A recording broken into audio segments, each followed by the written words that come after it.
Bismillahirrahmanirrahim. Assalamualaikum warahmatullahi wabarakatuh. Innal hamdalillah nahmaduhu wa nasta'inuhu wa nastaghfiruh wa na'udzu billahi min syururi anfusina wa min sayyiati a'malina may yahdihillahu fala mudhillalah wa may yudlil fala hadiyalah. Asyhadu an la ilaha illallah wa asyhadu anna Muhammadan abduhu wa rasuluh la nabiyya ba'dah. Anak-anakku yang dirahmati Allah, pada pagi hari ini izinkan Ustazah menyampaikan materi tentang tata cara sholat jenazah. Seperti yang kita ketahui bersama, sholat jenazah hukumnya adalah fardu kifayah. Dari Abu Hurairah radhiyallahu anhu, ia berkata, Anna Rasulullah sallallahu alaihi wasallam kana yu'ta birrajulil mutawaffa alaihi dainu fayas'alu hal taraka lidainihi fadlan fa in hudditha annahu taraka lidainihi wafa'an shalla wa illa qala lil muslimin shallu ala sahibikum.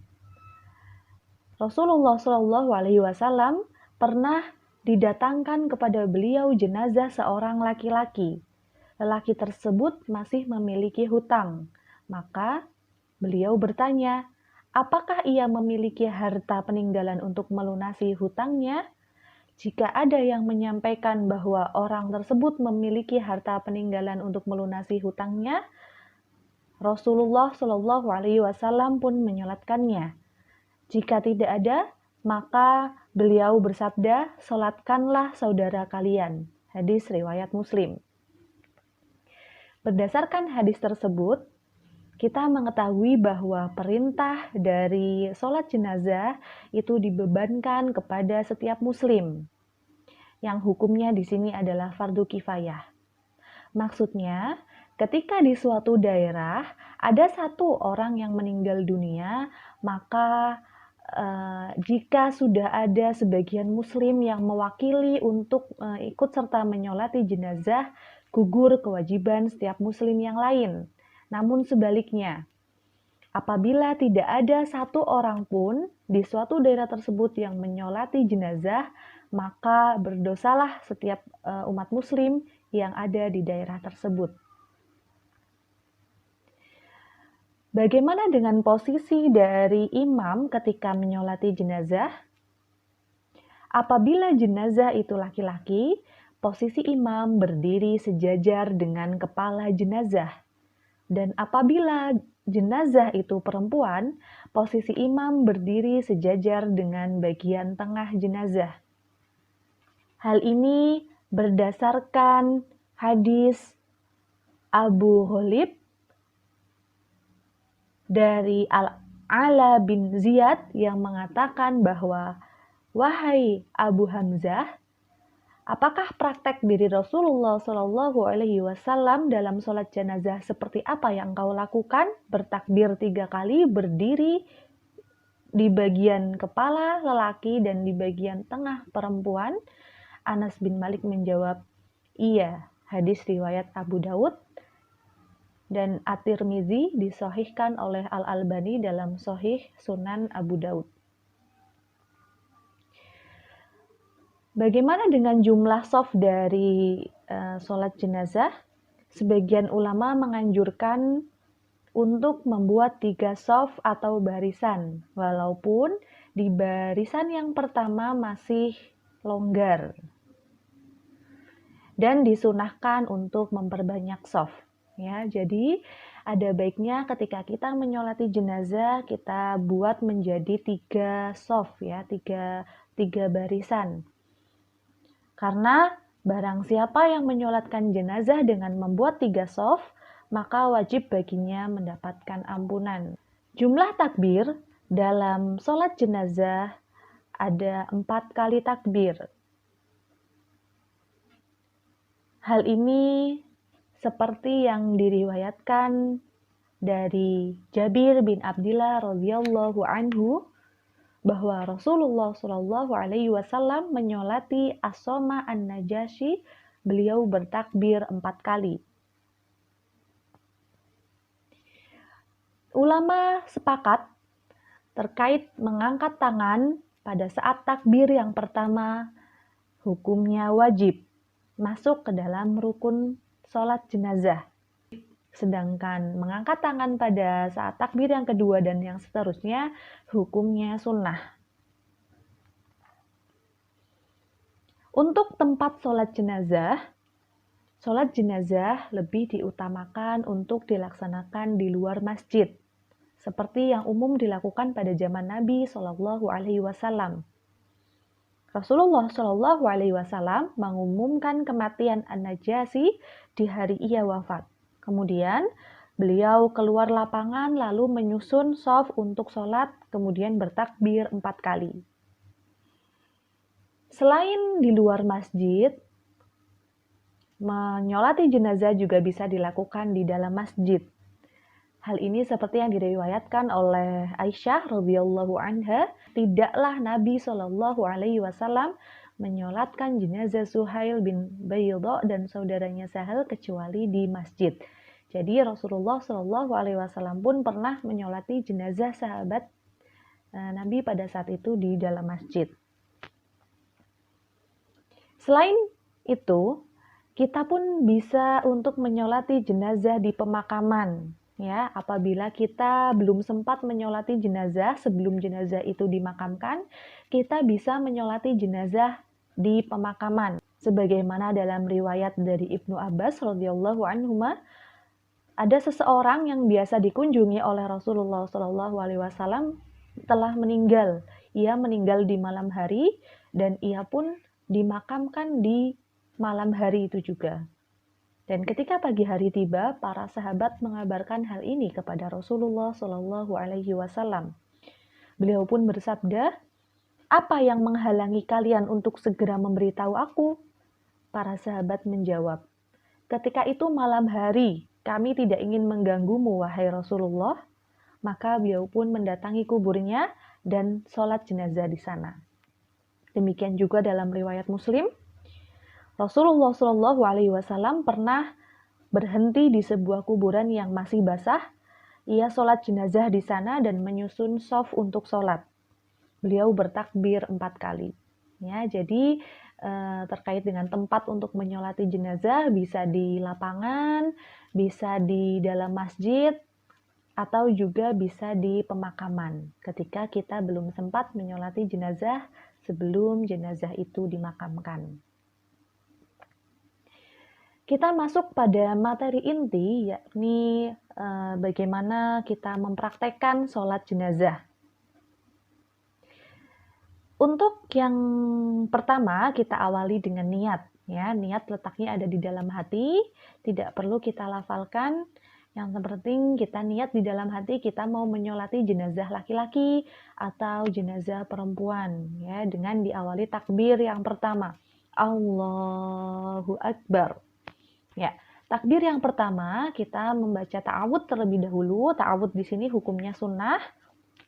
Selanjutnya diikuti dengan bacaan Al-Fatihah. Ya, yang kita ketahui bersama berdasarkan keumuman hadis, la sholata liman lam yaqra bi Fatihatil Kitab. Tidak ada sholat yang tidak membaca Al-Fatihah. Hadis riwayat Bukhari dan Muslim. Pada saat sholat jenazah, tidak diawali dengan doa iftitah ya. Jadi pada saat takbir pertama langsung saja kita membaca Al-Fatihah. Setelah Al-Fatihah selesai, kita masuk ke takbir yang kedua. Allahu Akbar. Ya, di takbir yang kedua ini kita membaca sholawat. Sholawat yang kita baca di sini adalah sholawat Ibrahimiyah yang lazim kita baca ketika pada saat tahiyat, ya, pada saat duduk tasyahud awal maupun tasyahud akhir pada saat kita sholat. Allahumma sholli ala Muhammad wa ala ali Muhammad kama shollaita ala Ibrahim wa ala ali Ibrahim innaka Hamidum Majid. Allahumma barik ala Muhammad wa ala ali Muhammad kama barakta ala Ibrahim wa ala ali Ibrahim innaka Hamidum Majid.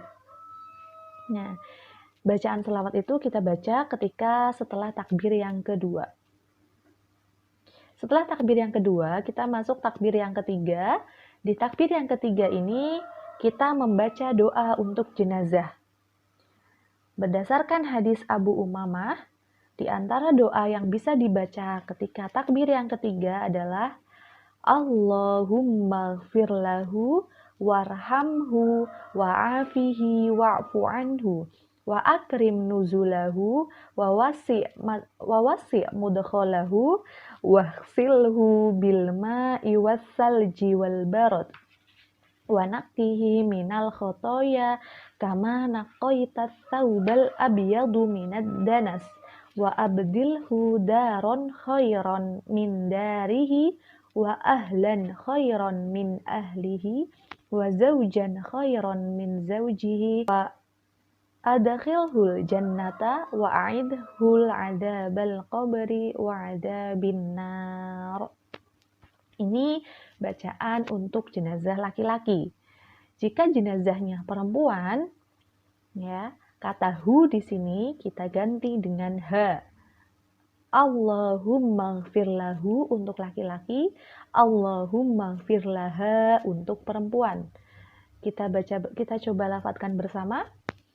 Allahumma gfir laha warhamha wa'afiha wa'fu anha wa akrim nuzulaha wa wasi' mudkhalaha waghsilha bil ma'i wassalji wal barad wa naqqiha minal khotoya kama naqqaitat thawbal abyadu minad danas wa abdilhu daron khairan min dariha wa ahlan khairan min ahliha wa adkhilhal jannata wa a'idha min adabil qabr wa adabin nar.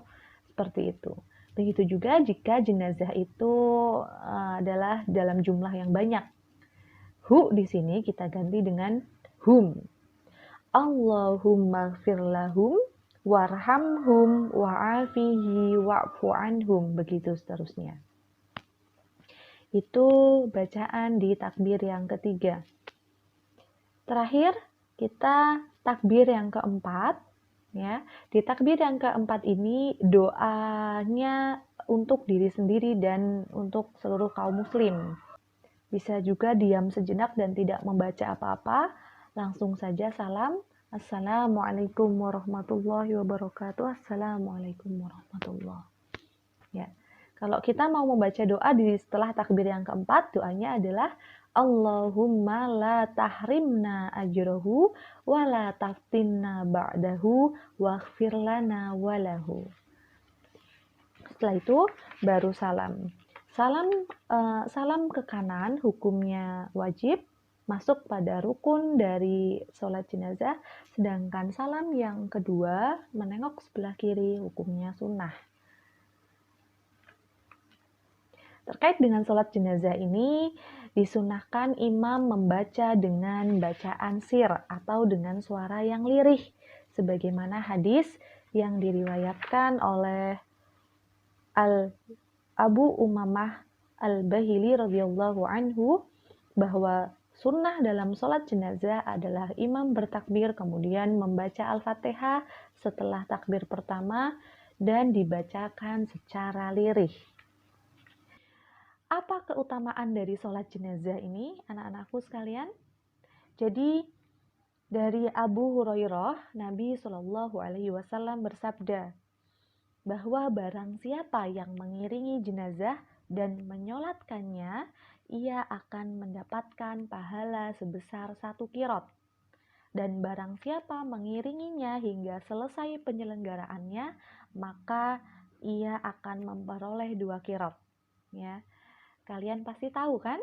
1 qirot itu sebesar gunung Uhud. Ya, begitu besar pahala orang yang menyolati jenazah. Jadi apabila di sekitar kita, keluarga kita atau tetangga kita dengar kabarnya bahwa ada yang meninggal dunia, maka bersegeralah ya kita untuk ikut serta menyolati jenazah karena ada pahala besar menanti. Ya, sekian pembahasan terkait dengan tata cara sholat jenazah. Semoga bermanfaat, kurang dan lebihnya mohon maaf. Assalamualaikum warahmatullahi wabarakatuh.